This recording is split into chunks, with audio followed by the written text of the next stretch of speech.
and the questions I was never able to ask have disappeared with them.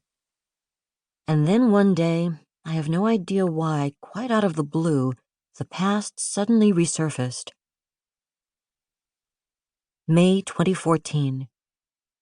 My first encounter of true consequence with Jules Strauss was at a concert of Brazilian music.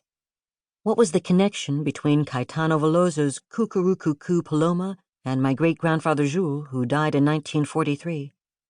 There was none, and I still can't explain why he popped into my life at that very moment. I was sitting by the window watching the rain. My daughters were bickering, and I should have been getting ready for the concert my husband Henri and I had been invited to. I was worn out from not having managed to write a word all day, and I couldn't get my daughters to stop squabbling. I needed an excuse to cancel.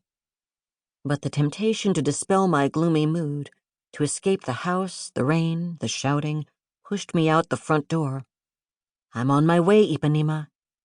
I pulled on an old velvet jacket that made me look like an eternal student, kissed Rose and Colombe goodbye, and grabbed a taxi to the Grand Rex. Inside the concert hall, which was still virtually empty, I spotted my friend Alexis Kugel, an antique dealer with a passion for bossa nova who'd invited us to the concert. He was deep in conversation, and from a distance the contrast between his stocky frame and the tall, rangy figure he was talking to made me smile. I thought about trying to slink past them to take my seat without being seen. I don't like interrupting conversations, but Alexis saw me and beckoned me over. "Pauline, how are you? Allow me to introduce you to Andrew." Andrew and I looked at each other and grinned like a couple of children sharing a secret. People were beginning to arrive, and they jostled past us as they made their way to their seats, but we remained standing where we were, delighted at the coincidence of meeting like this. "But we already know each other," said Andrew in his strongly accented French. Andrew is my elegant 55-year-old cousin on my father's side. English-born, he's lived in France for 30 years without shedding his native accent. I hadn't set eyes on him for 20 years.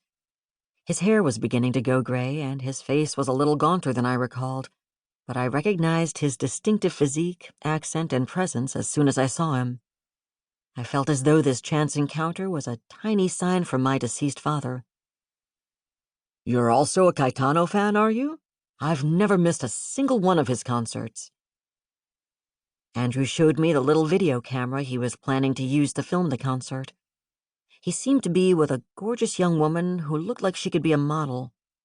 I fiddled with the buttons on my dated old jacket, surprised that Andrew barely addressed a word to her and didn't bother to introduce us. He was too busy playing with the settings of his video camera.